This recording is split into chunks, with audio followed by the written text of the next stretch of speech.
안녕하세요. 제주 빌라델비아 교회입니다. 창세기 강의 74번째 시간입니다. 이번 시간에는 창세기 12장 10절부터 20절까지 살펴보도록 하겠습니다. 창세기 12장부터는 하나님께서 하나님의 그 톨레도트, 하나님이 아들을 어떻게 낳는지에 관해 설명을 하시는데, 구체적으로 어떤 특정한 인물을 샘플링해서 설명을 이어나간다고 그렇게 이해를 하시면 된다고 했습니다. 그리고 그 하나님의 톨레도트, 곧 하나님의 아들을 낳는 그 과정을 여호와께서 우리에게 설명하시기 위해 어떠한 특정한 인물로 택한 그 샘플이 아브라함이다, 이렇게 이해를 하시면 된다고 했습니다. 근데 그 아브라함이 결국은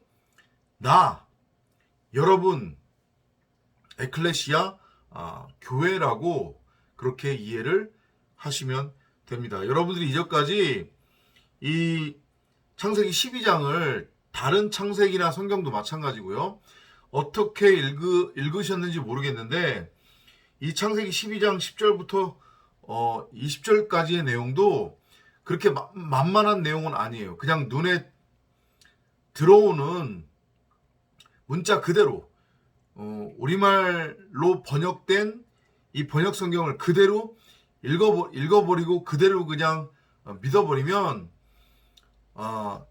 지 사리사욕을 채우기 위해서 마누라마저도 팔아먹은 파렴치한 아브라함, 그냥 이 정도 수준으로 그냥 끝난단 말이에요. 그래서 결국은 거기에서 교훈, 도덕, 율법, 윤리를 찾아내려고 하는 그런 시도로밖에 끝나지 않아요.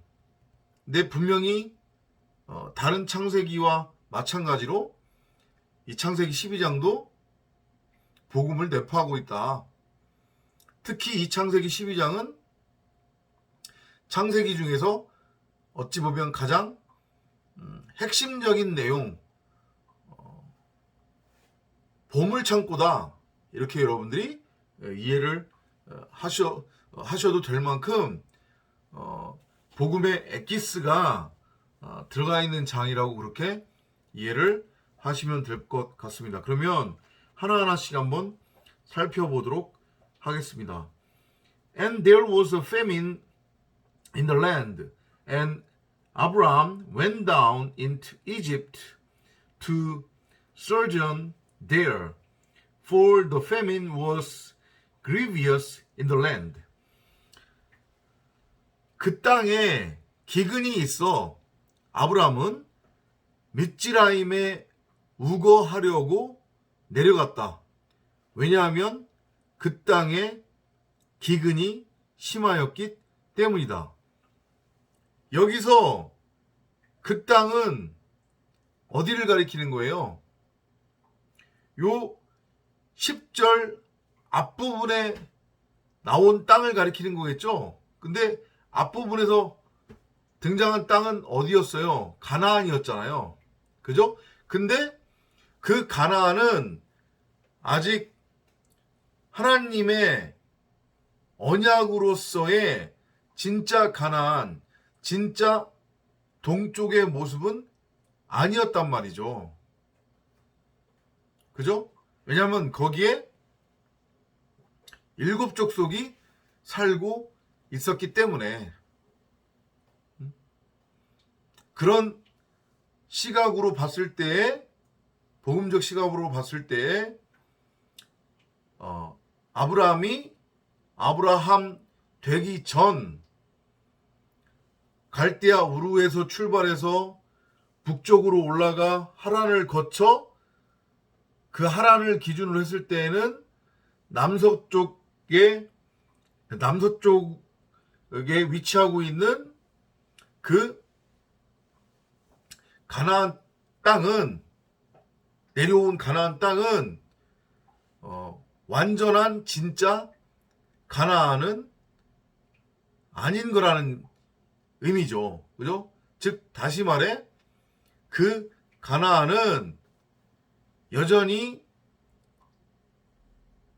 율법에 매여 있는, 진리를 완전히 깨닫지 못한 나라고 하는 옛하늘과 옛땅, 나라고 하는 옛사람으로 이해를 하시면 돼요.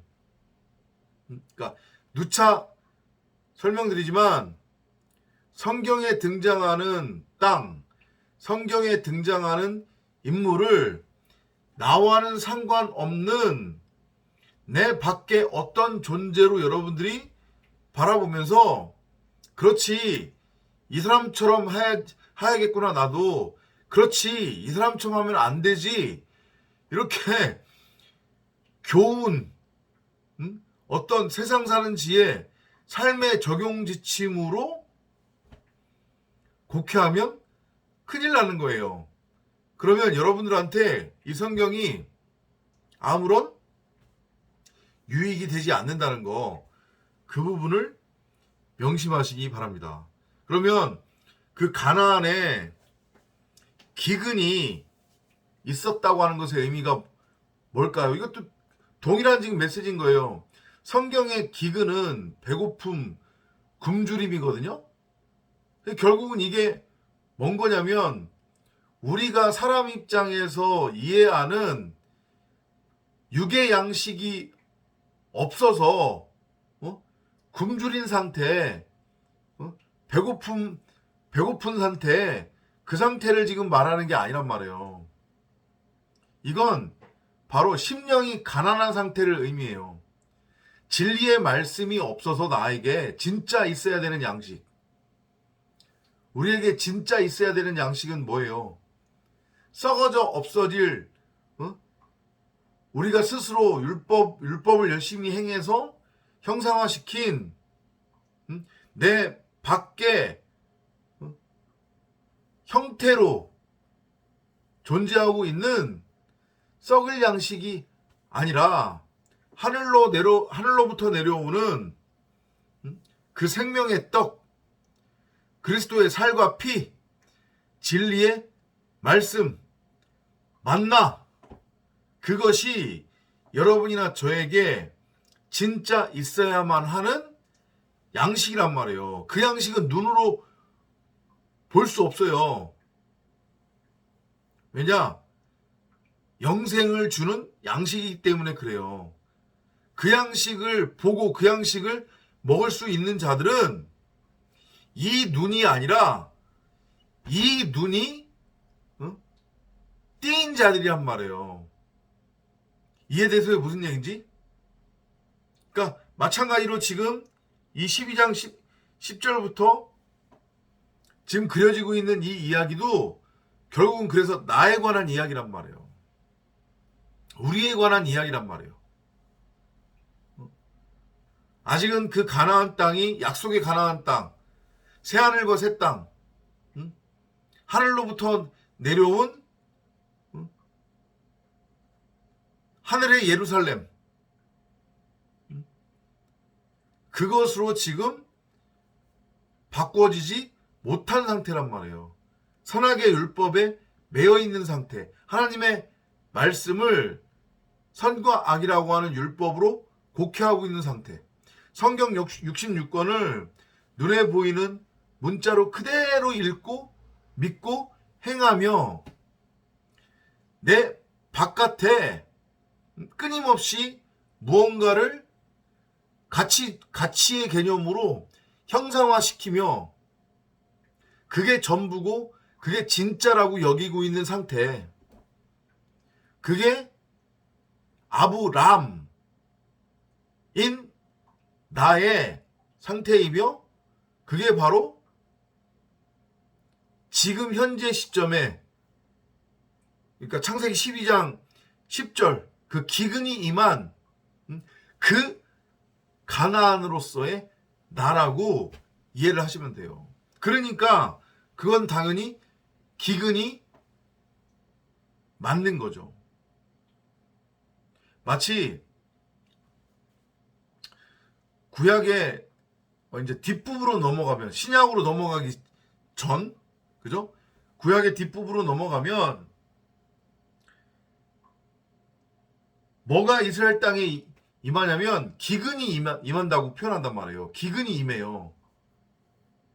근데 실질적으로 당시 유대 땅에 비가 오지 않았느냐? 그게 아니란 말이에요. 그 반대였어요, 오히려. 신약으로 넘어가기 전 그 400년을 포함을 해서 그 바로 직전까지 그러니까 수많은 선지자들이 하나님의 말씀을 대언하고 있었던 그 시대. 근데 그 누구도 그 하나님의 음성에 귀 기울이지 않고 있었잖아요. 그런데 그들은 율법을 열심히 행하고 있었단 말이에요. 그리고 그들은 사람 기준으로는 그 어느 때보다도 풍요로운 삶을 누리고 있었어요. 진짜 소위 말해서, 죄송해요 이런 표현을 써서, 뱃돼지가 기름이 껴서 기름이 잘잘잘잘 흐를 정도의 그런 풍요로운 삶을 누리고 있었단 말이에요, 이스라엘 백성들이. 근데 그걸 성경이 여호와께서 이스라엘 땅에 기근이 임했다고 표현을 하신단 말이에요. 그리고 신약으로 넘어가기 전 400년 동안 이스라엘에는 아주 진짜 극도로 심각한 기근이 임했어요. 근데 그 기근이 의미하는 게 뭐냐? 하늘에서 비가 내리지 않아서 농작물이 수확이 안 되는 거란 말이에요. 배고픔의 상태, 굶주림의 상태. 근데 실질적으로는 안 그랬다고 그랬잖아요. 그죠? 근데 여호와께서는 기근이 임했다고 그런단 말이에요. 이게 뭐예요? 말씀이 떨어지지 않는 상태. 여호와께서 끊임없이 말씀을 이런 방법 저런 방법 여러 가지 방법을 통해서 목자의 음성으로 던져주고 들려주시고 흘려보내줬지만, 여호와께서는 졸지도 않으시고 주무시지도 않으시고 어제나 오늘이나 내일이나 동일하게 하나님 우편에 앉아서 우리를 향해 탄식하며 그 하나님의 원함, 기도를 우리에게 흘려보내주고 있었지만 이스라엘 백성들은 못 알아먹었단 말이에요, 그거를. 그리고 급기야는 이제 아예 여호와께서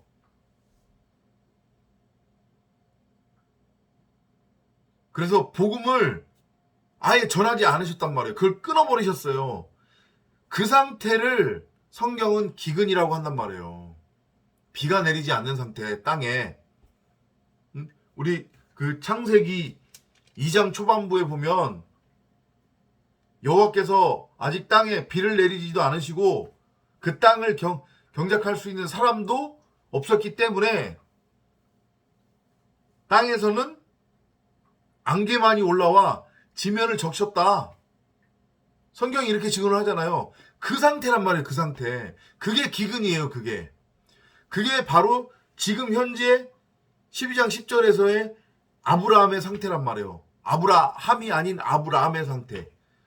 그게 곧 여러분이나 저의 상태란 말이에요. 그걸 지금 보여주시기 위해 가나안에 기근이 있다고 표현을 하시는 거예요. 근데 그 기근은 하나님께서 마찬가지로 의도적으로 유도한 기근이란 말이에요. 왜? 우리를 심령이 가난한 자로 그렇게 만들어서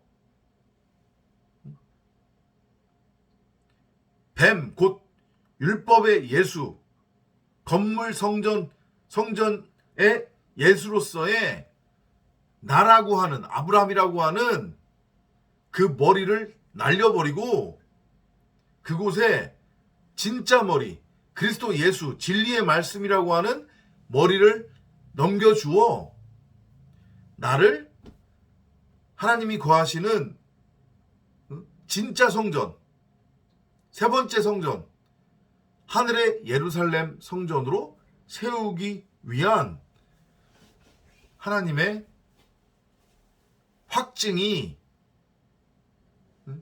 드러나고 있는 그 장면이 지금 12장 10절부터 20절까지 전개되고 있다. 이렇게 여러분들이 이해를 하시면 돼요. 기근의 의미 이해되셨죠? 하늘에서 비가 안 내리는 게 아니란 말이에요. 그게 아니고 내가 말씀을 계속 듣는데 그걸 진리로 깨닫지 못하고 여전히 그거를 지식적으로 듣거나 그래서 그걸 학습하려고 하거나 혹은 그거를 여전히 선악이라고 하는 율법으로 곡해를 해서 내 밖에 어떤 가치를 형상화시켜서 그걸 열매로 취하고 열매로 따먹고 있는 나의 상태. 그리고 그 눈에 보이는 것이 전부고 진짜라고 여기고 있는 나의 상태. 그걸 기근이라고 한단 말이에요. 그런데 그렇게 기근이 왔을 때에 그걸 알아먹지 못하는 자들이 있어요. 그러면 그들은 마음이 점점 더 강팍해진단 말이에요. 그러니까 세상 사람들 보세요. 내 외부의 어떤 환경, 어떤 요인들이 내가 원치 않는 방향으로 흐르거나 혹은 내 밖의 환경이나 어떤 것들이 어떤 것들이 내가 원치 않는 것들로 이렇게 계속 환경이 이렇게 조성되는 것을 보면 못 참잖아요. 그죠? 전전긍긍하고 두려워하고 무서워하고 그게 하나의 단면을 보여주고 있는 거란 말이에요. 하나님을 떠난 하나님을 알지 못하는 이 피조세계의 인간들이 겪게 되는 그 기근. 그런데 그 중에서 그 기근을 나한테 진짜 있어야 되는 양식이 따로 있구나. 이 내 밖에 눈에 보이는 것이 이게 전부가 아니었구나. 라는 것을 깨닫는 자들이 있다는 거예요. 그들이 누구냐면 바로 창녀와 세리예요. 그들은 심령이 가난한 자들이란 말이에요. 그러니까 기근을 우리가 어떻게 받아들이냐에 따라서 함으로 시작해서 함으로 끝날 것인지 함으로 시작해서 샘의 계보를 잇는 아들, 독생자로 창조가 될 것인지 이게 결정이 되는 거란 말이에요. 당연히 여호와께서는 이 아브라함이라고 하는 샘플을 우리에게 보여주시면서 누구든지 목자의 음성을 알아듣는 자들은 이렇게 아브라함처럼 처음에 시작은 함이지만 창조는 내 아들 독생자로 완성이 된다라는 것을 보여주시는 걸로 우리가 이해를 하면 될 것 같아요. 이해되시죠? 그리고 그것을 아브라함이 알아먹으라고 진짜 그 아브라함 밖에 세상에 가나안이라고 하는 한 샘플을 주고 거기에 진짜 기근을 여호와께서 이제 보내신 거죠. 그죠? 그래서 거기에 이제 먹을 게 없으니까 먹을 걸 찾아서 이제 남쪽으로 내려가는 거예요. 근데 지난번 동영상에서도 말씀드렸지만 이 아브라함의 여정은 아브라함 스스로 택한 게 결코 아니라는 거.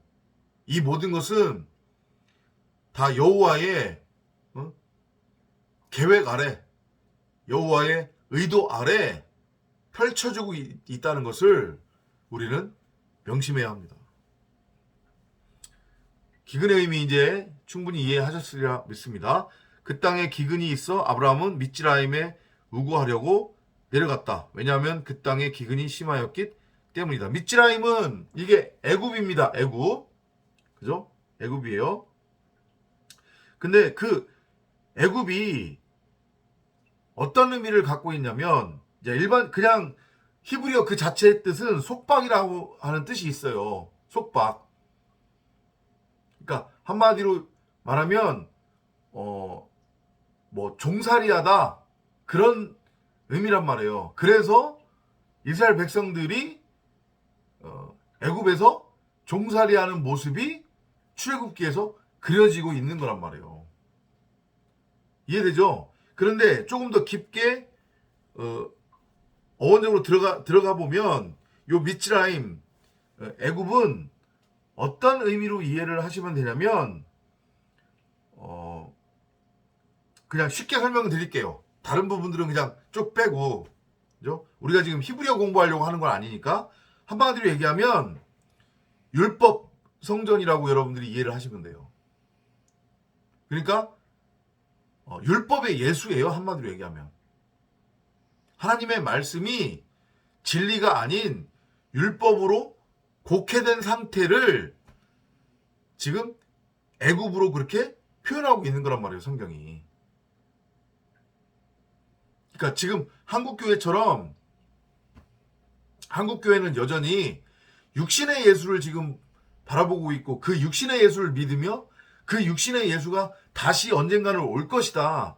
이걸 지금 바라보고 있잖아요. 그죠?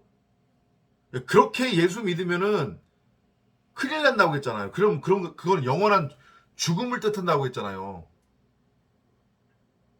왜냐하면 그 예수는 없고 그 예수는 오지 않기 때문에 나와는 상관없는 내 밖의 존재로서의 예수를 바라보고 그 예수를 믿고 그 예수가 언젠가는 다시 올 거야 이렇게 기다리고 있으면 그 예수는 나와는 아무런 상관이 없는 존재가 돼요.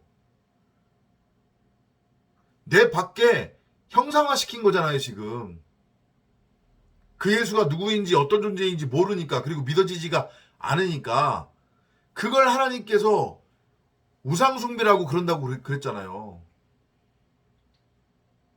그게 곧 성령 회방죄라니까요.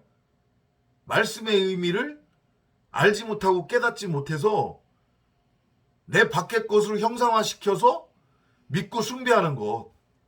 그게 우상숭배예요. 이해되시죠? 지금 애굽이 그런 지금 존재로 그려지고 있는 거예요. 그러니까 하나님은 맞아요. 근데 그 진짜 의미를 보여야 되는데, 그러니까 제가 몇 번 말씀드렸지만은 2000년 전 예수라고 하는 어떤 존재가 있었는데 그가 나를 대신해서, 나는 그가 누군지도 모르는데 만난 적도 없는데 그가 나를 대신해서 십자가에 못 박혀 죽고 3일 만에 부활했대. 그래서 우리도 그 예수를 믿고 그 예수가 나를 대신해서 십자가에 매달려 죽고 3일 만에 부활했다고 하는 것을 믿기만 하면, 믿는다고 입으로 고백하기만 하면 나도 육신으로 죽었다가 다시 부활할 거래.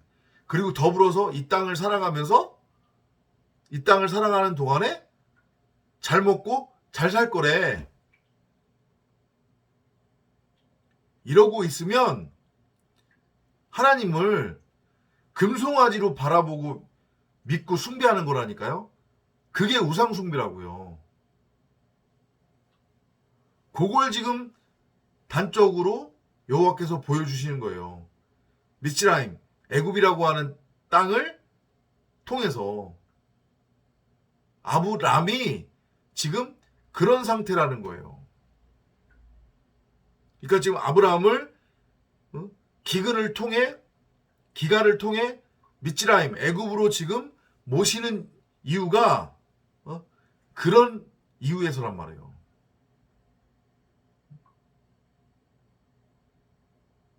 애굽은 풍요롭잖아요. 그죠? 나일강이 있기 때문에 풍요롭단 말이에요. 거기 가면 양식이 막 많아요. 그런데 그 풍요의 땅 애굽 사람들이 숭배하고 있었던 신이 누구예요? 풍요의 신이란 말이에요. 그 풍요의 신이 결국은 바로 왕으로 그려지고 있다고 우리가 이해를 하면 되는데, 근데 그 바로 왕이 결국은 여호와 하나님이란 말이에요. 이해돼요? 무슨 얘기인지? 응? 그러니까 성경 66권을 눈에 보이는 문자 그대로 읽고 믿고 행해버리면 그게 어떤 상태인 거냐면, 예수라고 하는 존재를 나와는 상관없는 내 밖에 어떤 존재로 형상화시켜 놓고, 그러니까 이스라엘 백성들이 금가락지를 모아서 금송아지를 만든 다음에 그게 하나님이라고 그 앞에서 춤추고 노래한 것처럼 성경 66권을 눈에 보이는 문자 그대로 읽고 믿고 행해버리면 나와는 상관없는 내 밖에 어떤 존재로서의 예수를 바라보고 그 예수를 믿고 숭배하는 꼴이 된단 말이에요. 그러면 그건 신앙이 아니고 그게 우상숭배라고요. 풍요의 신을 믿는 바로 왕으로서의 풍요의 신. 이해되세요? 눈에 보이지 않는 하나님의 나라, 눈에 보이지 않으니까, 그걸 호라호하지 못하니까 믿어지지 않는 거란 말이에요. 눈에 보이지 않으니까 그건 아무런 의미가 없다고 생각을 해버린단 말이에요. 인간은 원초적으로. 그리고 눈에 보이는 것만을 쫓는단 말이에요. 눈에 보이는 것만을 믿고. 왜냐하면 에피뚜미아, 탐심, 선악의 율법의 마음을 가지고는 이 세상이 전부라고 그렇게 그냥 딱 단정지어 버리기 때문에 그래요. 그래서 눈에 보이는 가치만을 추구하게 되는 거예요. 눈에 보이는 거를 쫓고 이 세상이 전부라고 여기고, 그러니까 여기서 잘 먹고 잘 사는 게 당연히 가치 추구의 최고가 되는 거예요. 목적지가 되는 거란 말이에요. 아니, 여기서 잘 먹고 잘 사는 게 중요한 거지 천국이 어디 있어? 그건 죽어봐야 되는 거 아니냐? 하나님이 어딨냐? 하나님 있으면 한번 데려와 봐라. 이렇게 된단 말이에요. 무슨 의미인지 이해돼요? 그걸 아브라함한테 보여주고 아브라함이 깨닫도록 하기 위해 아브라함을 지금 여호와께서 미츠라임, 곧 율법의 성전, 건물 성전, 뱀에게로 지금 데려가고 있는 거란 말이에요. 풍요의 신으로 곡해된 바로라고 하는, 파라오라고 하는 그 왕, 그 신에게 데리고 가고 있는 거란 말이에요. 야 이놈아, 네가 지금 이 상태야. 너는 지금 나를 이 바로왕으로 지금 보고 있어. 이 메시지인 거예요. 근데 그 바로왕을 통해서 미츠라임, 애굽 땅을 통해서, 율법을 통해서 내가 진리를 깨달으면, 아브라함이 진리를 깨달으면, 그러면 이제까지 뱀의 머리로서 가지고 있었던 내 머리는 부서져 버리는 거란 말이에요. 뱀의 머리는 부서져야 된다고요. 그렇게 뱀의 머리가 부서지면 비로소 바로왕, 이전까지 풍요의 신으로 곡해되었었던 율법의 성전, 육신의 예수, 하나님 믿으면, 예수 믿으면 이 땅에서 우리를 잘 먹고 잘 살게 해준대. 우리 잘 먹고 잘 살 수 있대. 이렇게 풍요의 신으로 곡해하고 있었던 그 바로왕, 그 예수가 어떻게 되는 거예요? 나와 함께, 아니, 결국은 그 바로왕이 나였다는 얘기니까, 아브라함이었다는 얘기니까 함께 십자가에 매달려서 죽는 거예요. 머리가 부셔져서. 이해되죠? 그러면 진짜 하나님, 여호와, 진짜 생명나무, 진리의 말씀, 그리스도 예수가 드러나겠네요? 나타나겠네요? 그죠? 그러면 나와 하나님이 어떻게 되는 거예요? 하나가 되는 거잖아요. 내가 하나님이 되는 거고 하나님이 내가 되는 거니까 한 마음을 가지게 되는 거네요.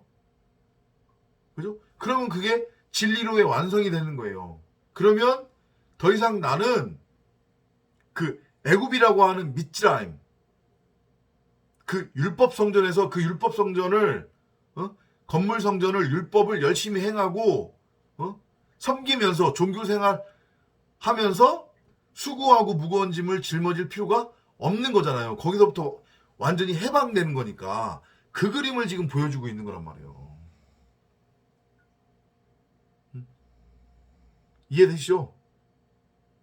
그러니까 이 부분을 조금 더 창세기 앞부분하고 연결을 해서 이해를 하시면 어떻게 이해하면 되냐면, 창세기 2장 마렵에 어떤 말이 나오냐면, 그러므로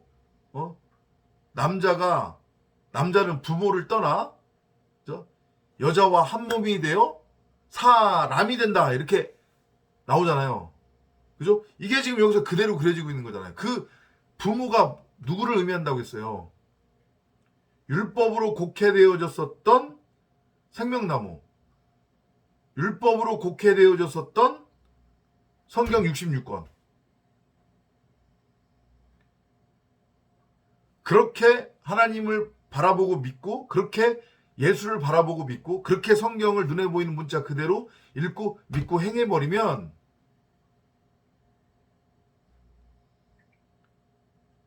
그 예수, 그 말씀, 그 하나님은 나에게 어떤 부모가 되는 거냐면,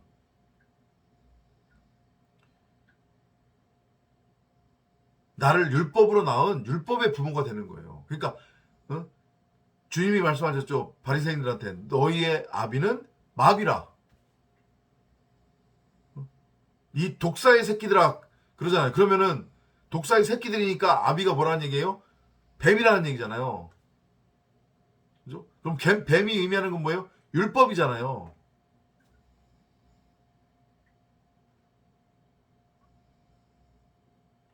그 율법으로 곡해되었었던 아비, 본토치적 아비 집을 떠나라고 하셨잖아요. 그죠?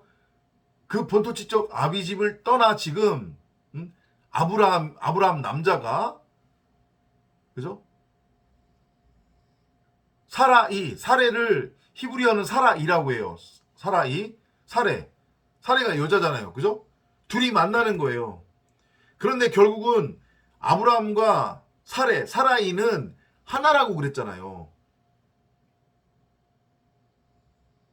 예수와 그리스도는 하나고, 결국 예수와 나는 같은 존재라고 했잖아요. 그죠? 그 그림을 보여주는 거예요. 그런데 지금 상태로는 아브람과 사레, 곧 사라이가 진리를 깨닫지 못한 상태이니까 아브라함은 씨가 없는 상태고, 씨가 없다는 얘기는 넘겨줄 씨가 없다는 얘기죠. 그러면 그죠? 그렇기 때문에 사레, 곧 사라이도 남편한테서 생명의 씨를 넘겨받아야 되는데, 이 남편이 지금 씨가 없으니까 내가 씨를 넘겨받고 싶어도 못 넘겨받아요. 그러니까 씨 없는 여자인 거예요. 그러니까 지금은 둘이 하나가 될 수 없어요. 그렇기 때문에 지금 간음하고 있는 거잖아요. 둘이서. 뭐에 대한 간음? 율법에 대한 간음.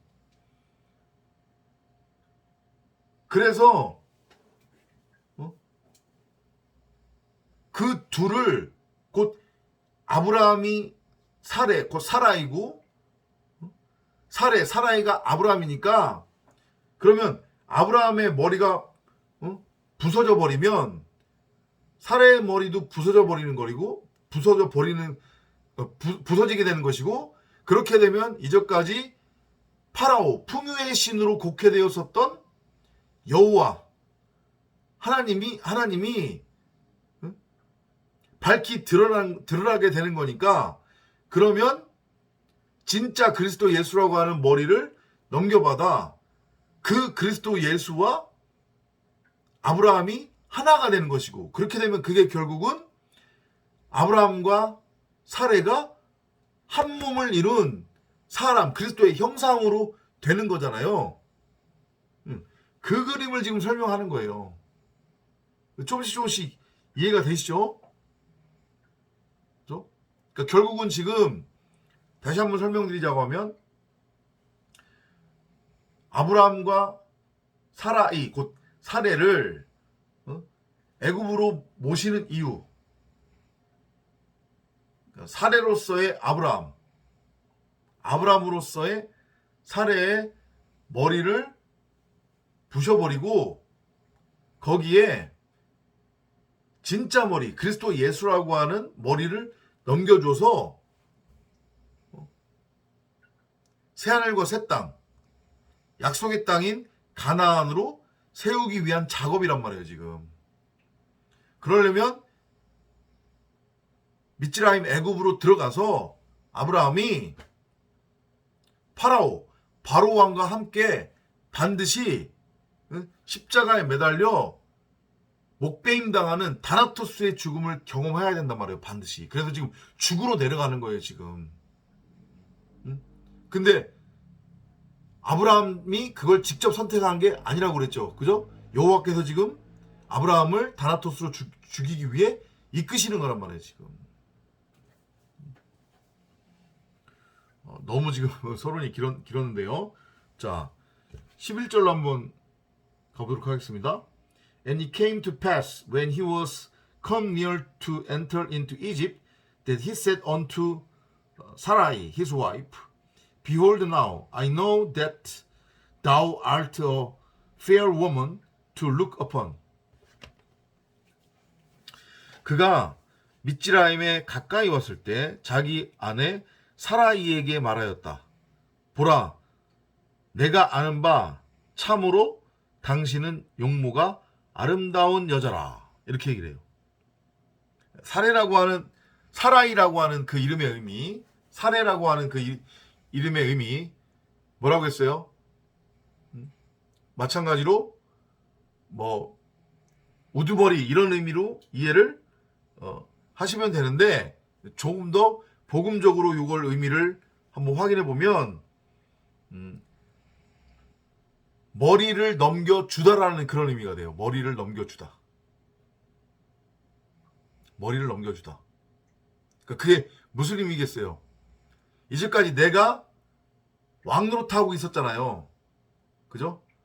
사실은 나는 머리가 될 수 없어요. 나는 머리가 아닌데 내가 스스로 머리라고 여기면서 동산 가운데에 있는 생명나무가 보이지 않으니까 그걸 내 멋대로 에피투미아 탐심, 선악의 율법이라고 하는 율법을 가지고 행해서 내 멋대로 형상화시켰단 말이에요. 그러니까 생명나무를 안 보이는 생명나무를 지식나무로 그냥 내 멋대로 형상화시킨 다음에 이걸 행해가지고 그 지식나무에다가 행위의 열매를 선악과나무를 맺어버렸어요, 직접. 그런 다음에 그걸 계속 따먹고 있는 거잖아요. 지금. 그죠? 그 나라고 하는 머리가 어떻게 돼야 돼요? 부서져야 되는 거잖아요. 그죠? 그러니까 지금 아까 전에 제가 뭐라고 했어요? 아브라함과 사라가 애굽으로 지금 하나님에 의해서 뭐라고 해야 돼요? 이렇게 밀려가는 이유는 그렇게 아브라함으로서의 나, 사례로서의 나의 그 가짜 머리를 부셔버리기 위해, 잘라버리기 위한 거라고 했잖아요. 그래서 그 사례라고 하는 그 이름, 사라이라고 하는 그 이름이 그렇게 머리를 넘겨주다, 이런 의미를 갖는다고 이해를 하시면 돼요.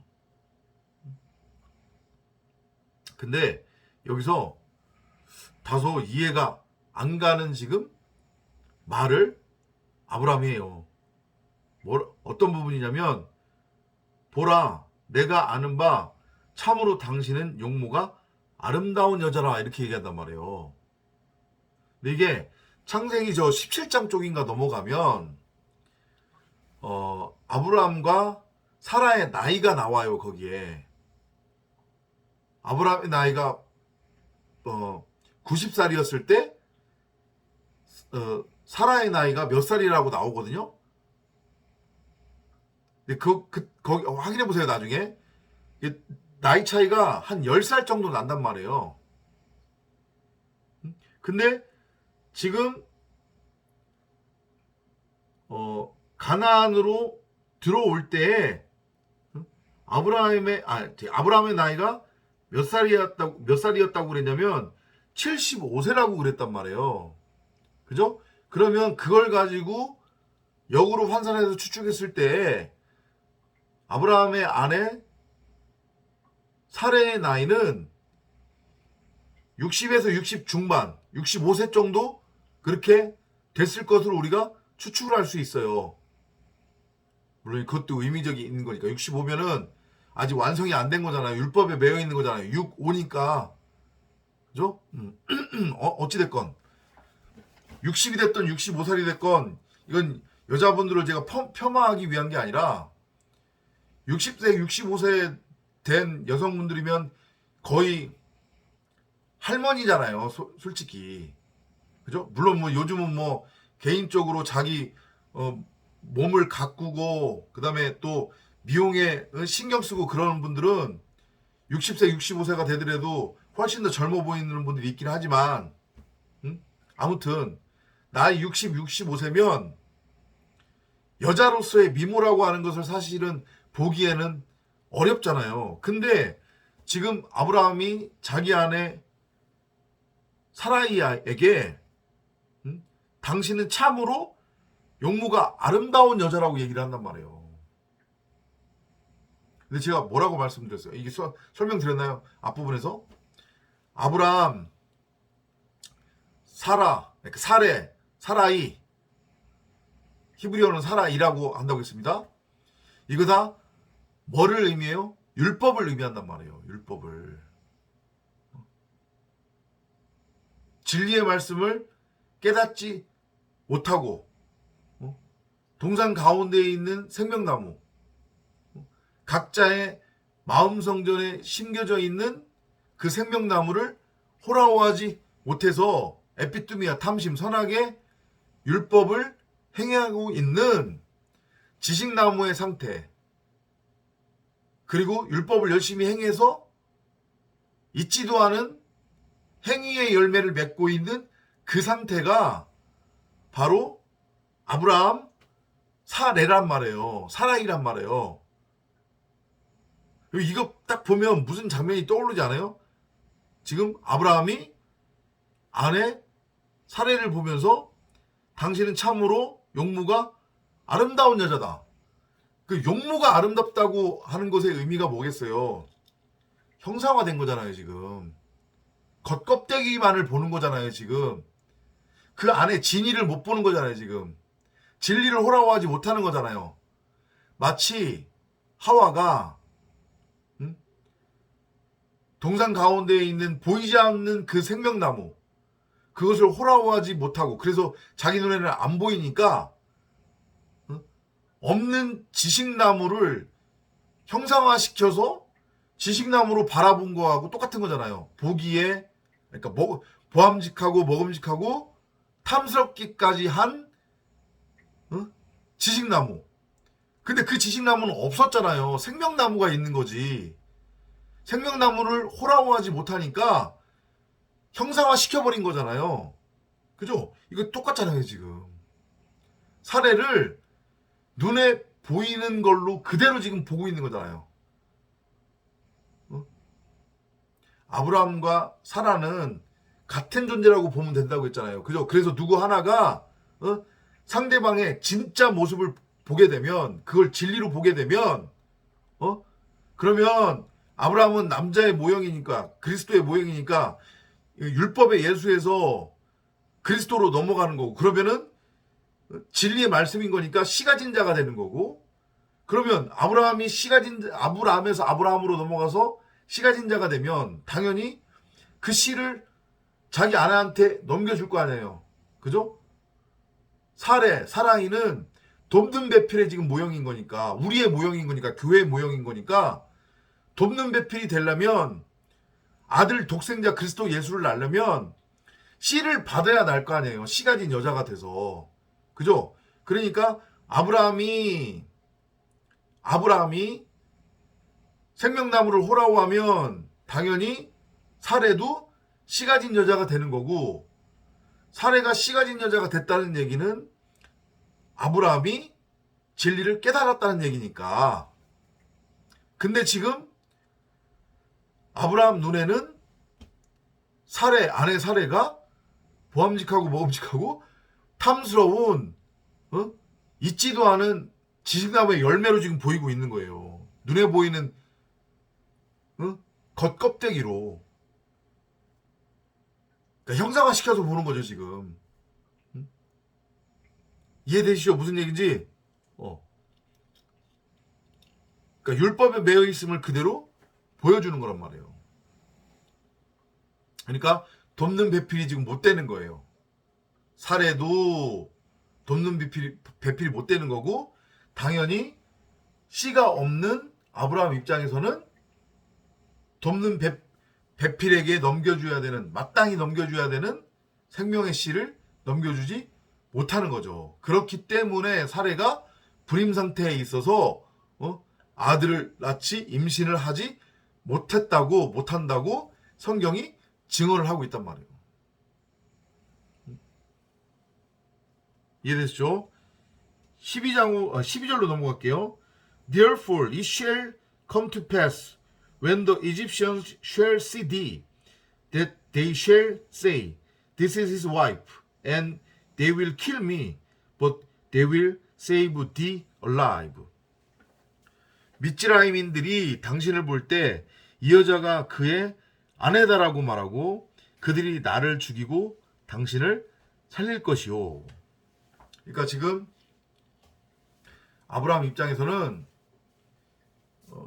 애굽 사람들한테 죽임당할까봐 지금 두려운 거잖아요. 그죠?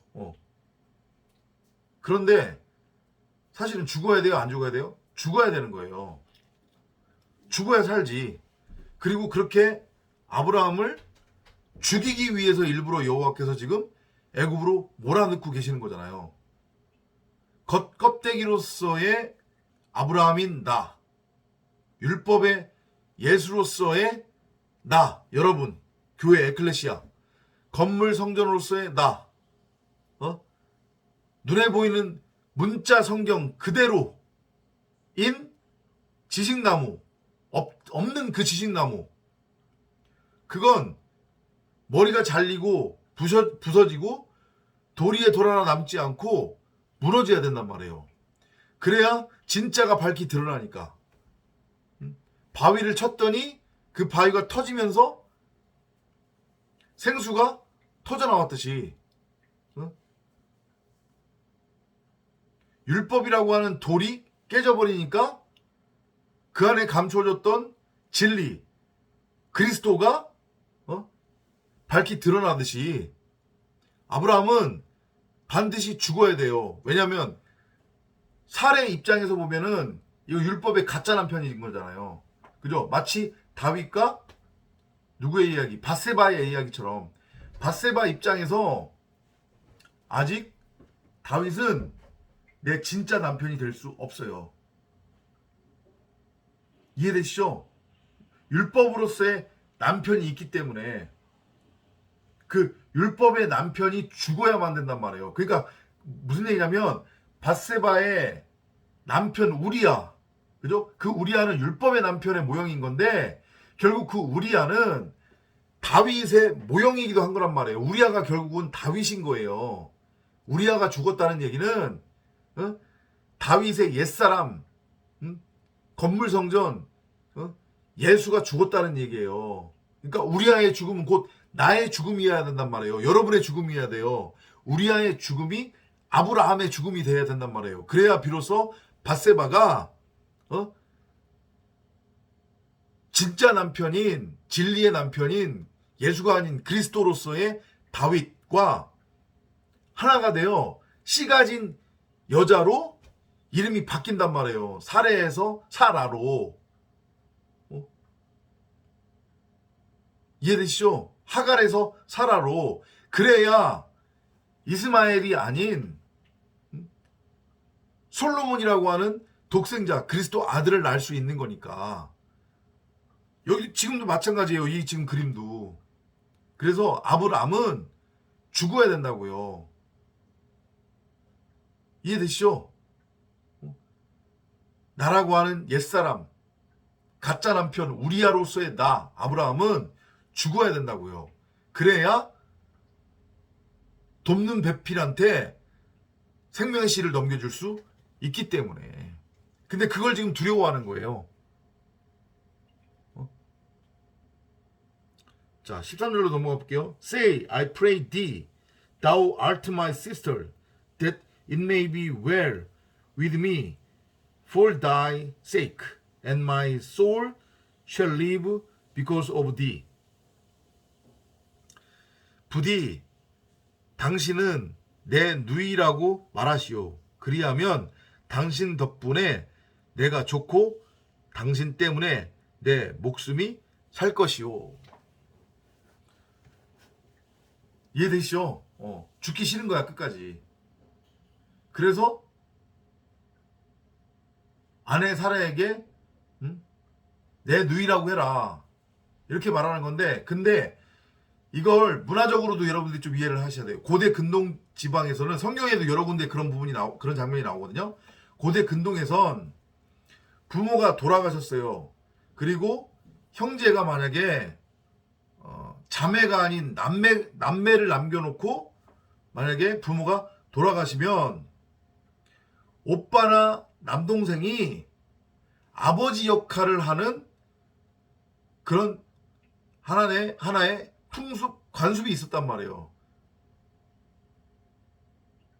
그러니까 그건 그냥 형식적인 게 아니라 진짜 오빠나 남동생이 자기 누이의 아버지, 부모 역할을 할 수 있는 권한이 부여돼요. 고대 근동 시대엔 그런 문화가 있었단 말이에요.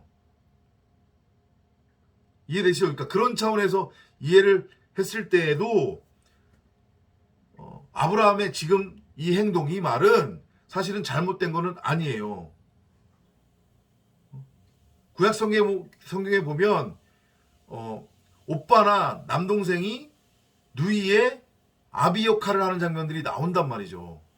그죠? 물론 이제 그것을 복음적으로 우리는 이해를 해야 되겠지만 아무튼 그렇게 보시면 사실은 아브라함이 아내 사라를 팔아먹은 것은 아니란 말이에요.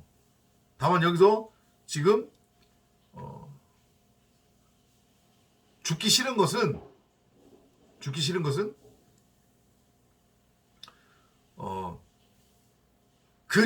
그 죽음, 다나투스의 죽음인데,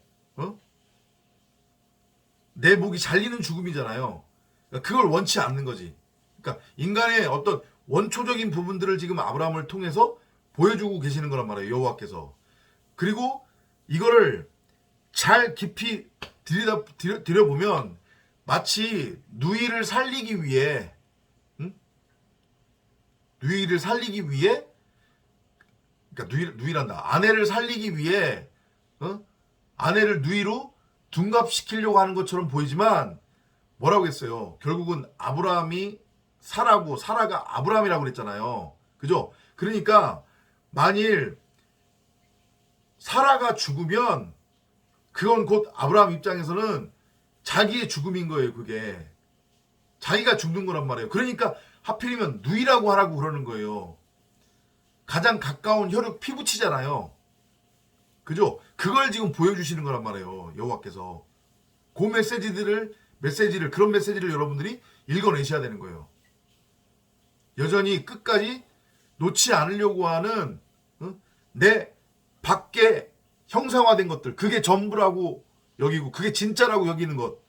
사라는 율법의 모형이라고 했잖아요. 율법을 의미하는 거라고 했잖아요. 그죠? 그걸 끝까지 놓지 않으려고 하는 거예요. 그걸 자기 목숨으로 여기는 거란 말이에요. 그러니까 한마디로 얘기하면 지식나무와 지금 하나가 된 상태란 말이에요. 아브라함이. 생명나무와 하나가 돼야 되는데. 그렇게 이해를 하시면 돼요. 자, 지금 초반부가 너무 길었었기 때문에 14절로 바로 넘어갈게요.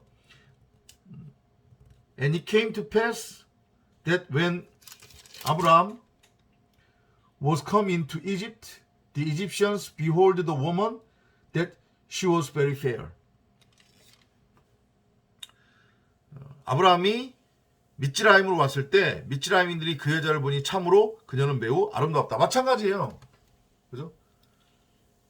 앞서서 설명드렸지만, 그리고 출애굽기에서도 제가 설명을 드렸지만, 애굽의 고관들, 바로 왕은 모두 다 나를 그리고 있는 거라고 했잖아요.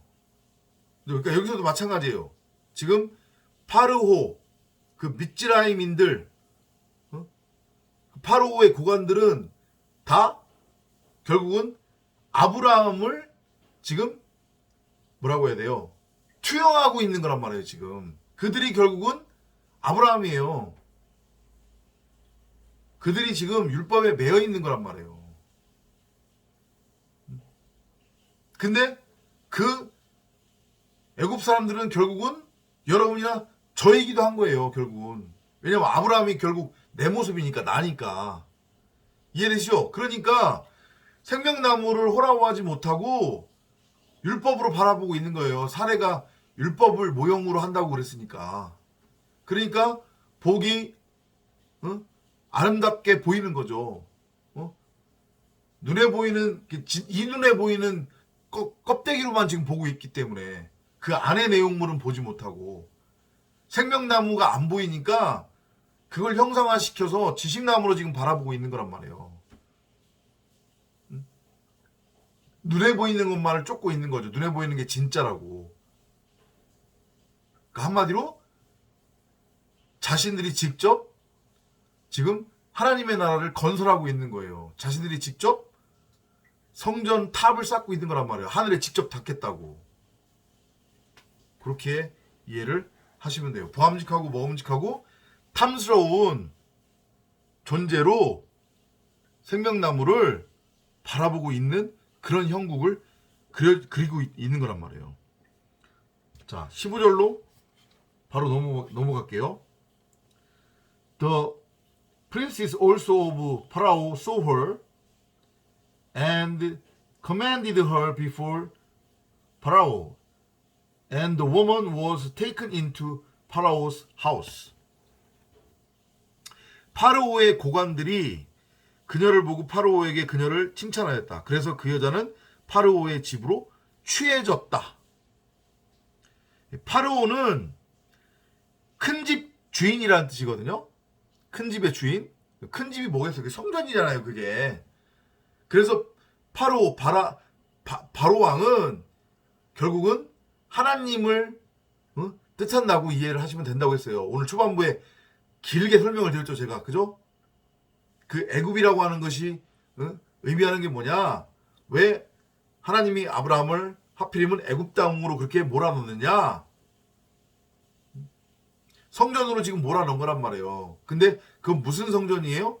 건물 성전으로 곡해된 성전이란 말이에요. 예수란 말이에요, 그게. 선악의 율법이란 말이에요. 지식나무란 말이에요. 성경을 눈에 보이는 문자 그대로 읽고 믿고 행하고 있는 그 지금 형국이란 말이에요. 그거 어떻게 해야 돼요? 무너뜨려야 돼요. 머리를 날려버려야 된단 말이에요. 부숴버려야 된단 말이에요. 건물 성전은 돌 위에 돌 하나 남지 않고 사라져야 돼요. 땅의 예루살렘 성전은 멸망당해야 된다고요. 그래야 진짜 성전인 하늘로부터 내려오는 예루살렘 성전이 하나님에 의해서 세워질 수 있기 때문에. 이해되시죠? 파르오의 집으로 취해졌다. 이 취해졌다고 하는 이 단어가 라카흐거든요. 라카흐. 이게 취하다는 뜻인데 조금 더 깊게 그 의미를 한번 보면 가르쳐서 파괴하고 세우다라는 뜻이에요. 그러니까 잘 보세요. 파르오의 집으로, 바로 왕의 그 궁으로 사라가 취해졌다는 얘기잖아요. 그죠? 근데 사라는 곧 누구를 의미한다고 했어요?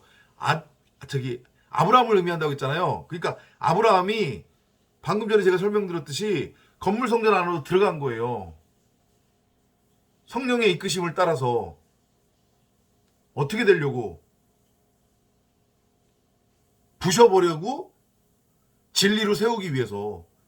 그 라카흐 치하다라고 하는 히브리어 뜻이 가르쳐서 파괴하고 세우다라는 뜻이라고 했으니까. 이제 감이 오시죠? 그죠? 그러니까 하나님이 우리를 이 역사 속에서 그렇게 지금 끌고 가고 있다니까요. 우리의 머리를 날려버리고, 그러니까 진리의 말씀을 우리한테 넘겨주셔가지고 우리에게 가르치는 거죠. 진리를. 그러면 나라고 하는 머리가 자연스럽게 날아가요. 파괴되는 거예요. 그러면 어떻게 돼요? 에덴 성전으로, 그러니까 그리스도 예수라고 하는 머리, 진짜 머리를 넘겨받아 에덴 성전으로 우리가 세워지는 거예요. 그게 창조라고요. 그게 이 역사 속에서 70일 동안 우리 안에서, 나에게서 일어난단 말이에요. 이해되시죠?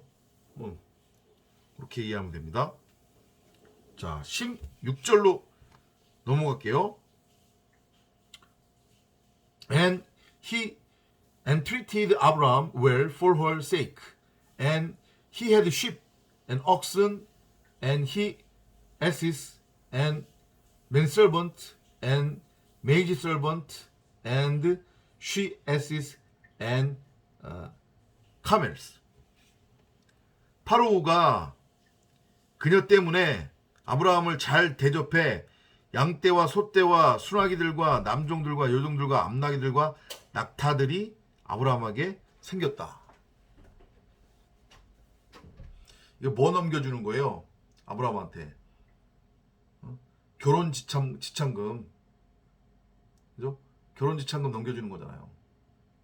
그러니까 히브리의 결혼 문화를 여러분들이 좀 이해를 하면 쉬운데, 히브리의 결혼 문화가 어떻다고 했어요? 성경에 장가 들고 시집 간다는 표현이 괜히 나오는 게 아니거든요. 그게 다 히브리의 결혼 문화를 통해서 신랑인 그리스도 예수와 신부인 교회, 에클레시아, 성도의 관계를 표현하기 위한 거예요. 히브리 사람들은 결혼하기 전까지 신랑과 신부가 서로의 얼굴을 몰라요. 얼굴을 모른 채 결혼한단 말이에요.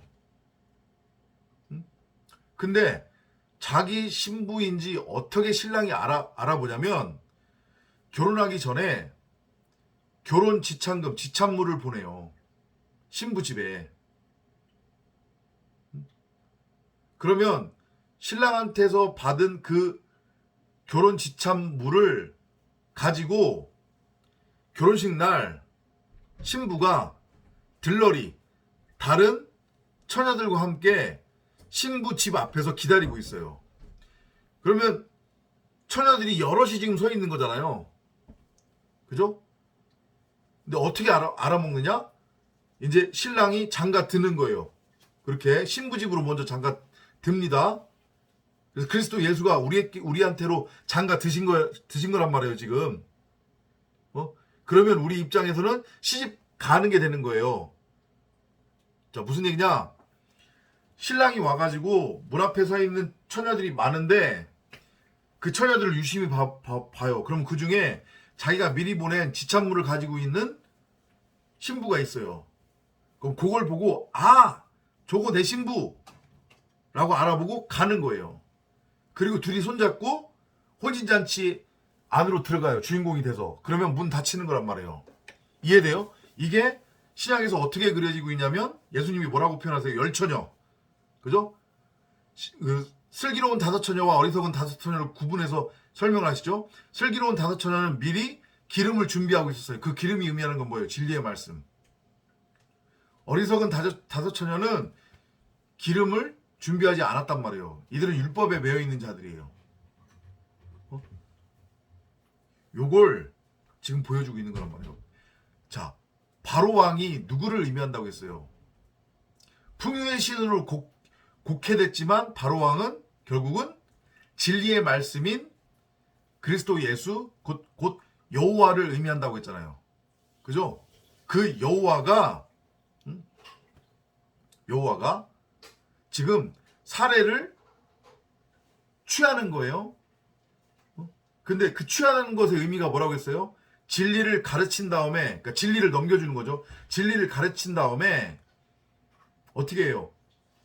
사라라고 하는 사라의 의미가 우두머리라는 뜻이 있다고 했잖아요. 그죠? 그 가짜 머리를 날려버리고 파괴시키고 그런 다음에 진짜 성전으로 에덴으로 세우는 거예요. 그러니까 이게 결국은 뭐예요? 결혼하는 거잖아요, 지금. 그죠? 둘이 결혼하는 거잖아요. 열천이 비유하고 지금 같은 거잖아요. 근데 그렇게 취하기 전에 지금 보면은 바로 왕이 아브라함에게 결혼 지참물을 보낸 거예요. 아브라함과 사라는 같다라고 보면 된다고 그랬으니까. 그죠? 지금 다 복음을 그러니까 설명하고 있는 거예요. 진리를 넘겨주는 거란 말이에요. 지금 진리의 말씀을. 결혼 지참금으로. 진리의 말씀을 내가 깨달으면 나한테 동시에 세 가지가 일어난다고 했잖아요. 다나토스의 죽음, 종말, 그리고 부활, 휴거. 그걸 지금 보여주고 있다고요. 자, 17절로 넘어갈게요. 17절. And the Lord plagued Pharaoh and his house with great plagues because of Sarai, Abraham's wife. 그러나 여호와께서 파르오와 그의 집을 큰 재앙들로 치셨으니 아브라함의 아내 사라이의 일 때문이다.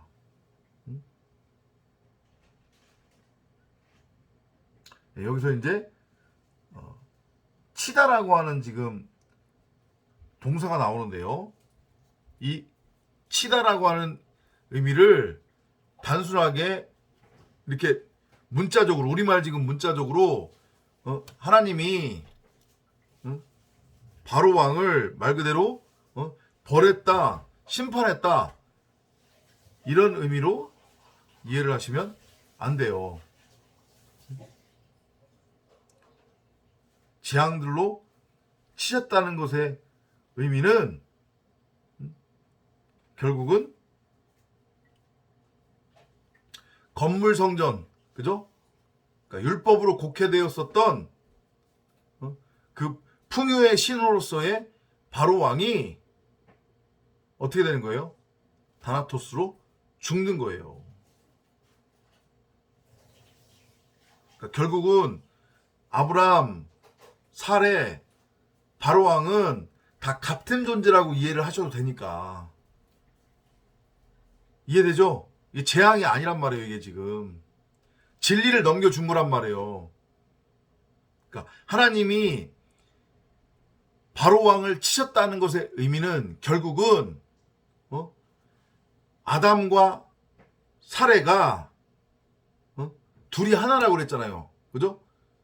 율법으로서의 예수로서의 아담과 사레가 예수와 함께 십자가에 못 박혀 죽었다는 의미로 이해를 하시면 되는 거란 말이에요.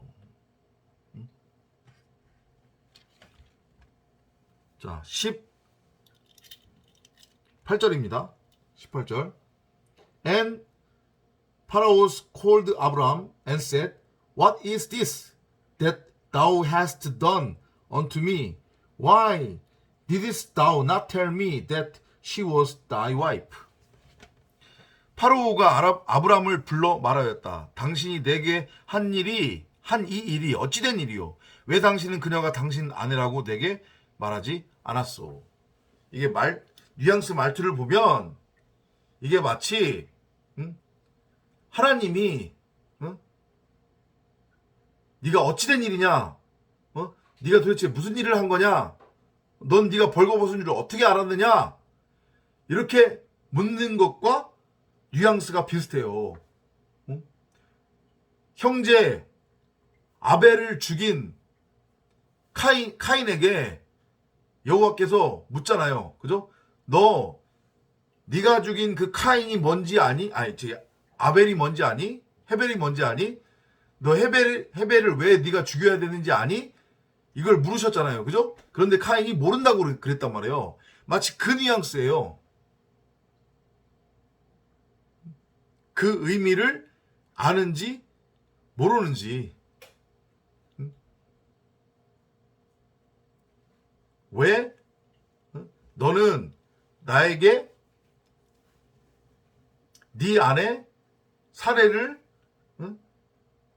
넘겨줬고, 그리고 나는 너에게 결혼 지참금을 주면서까지 그 네 아내인 사례를 내가 취했는지, 그것이 너 무슨 의미인지 아니? 라고 물어보시는 거예요. 네 아내 사례가 바로 너고 네가 네 아내 사례인 거 아니? 그래서 너는 머리가 잘려서 죽어야 되는 거 아니? 너 여기에 왜 왔는지 알아? 이 애굽에? 내가 네 머리 부셔버리려고 너 데리고 온 건데 너 그거 아니? 라고 물어보시는 거란 말이에요, 지금. 자, 19절로 넘어갈게요. Why saidst thou she is my sister, so I might have taken her to me to wife? Now therefore behold thy wife, take her and go thy way. 왜 당신은 그녀가 내 누이다라고 말했소? 그래서 내가 그녀를 내 아내로 취했소. 보시오, 여기 당신 아내가 있으니 데리고 가시오. 그러니까 이제 이게 무슨 장면인지 이해가 되시죠? 정리가 되는 거예요. 어떻게 정리가 돼요? 가짜 남편이 죽는 거란 말이에요. 죽었단 말이에요, 지금. 우리아라고 하는 율법의 가짜 남편이 지금 죽었어요. 그래서 보세요. 풍요의 신, 그 율법의 성전, 율법의 하나님으로 형상화되어 국회되었던 그 애굽이라고 하는 것, 그 애굽의 왕인 바로 왕이 잘 보시란 말이에요. 사례를 놓아주죠. 그죠? 이게 보낸다라는 표현을 쓰거든요. 오늘 읽어보면 보냈단 말이에요. 놔준 거예요. 그게 뭐예요? 율법으로부터의 해방인 거잖아요. 이해돼요?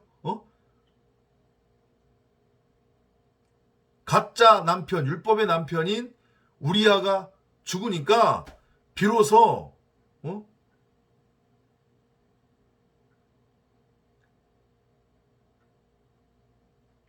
갑자기 또 여자 이름이 생각이 안 나네. 아까 생각했는데 밧세바, 그죠? 밧세바가 해방이 된 거란 말이에요. 그러니까 이제 다윗과 합방할 수 있는 거예요. 그래서 합방을 하니까 이제 뭐가 나왔어요? 이제 씨가진 여자가 된 거죠. 왜냐면 다윗으로부터 씨를 받을 수 있는 거니까 그 씨가진 여자가 됐어요. 그러니까 당연히 누가 나와요? 아들 독생자가 나오는 거죠. 그죠?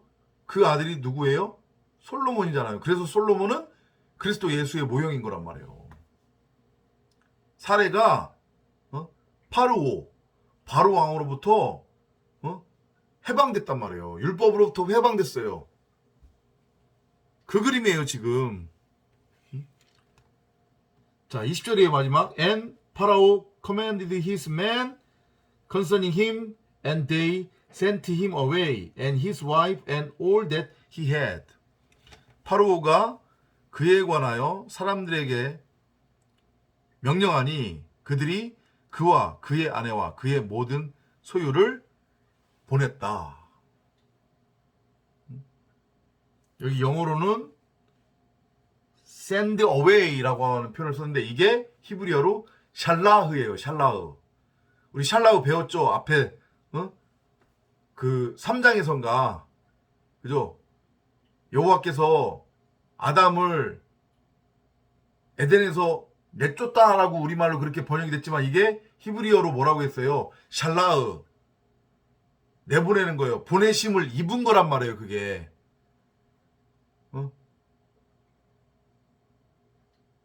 이해되죠? 그러니까 우리가 보내심을 입고 우리도 지금 여기에 와 있는 거란 말이에요. 지금. 그래서 아담이란다.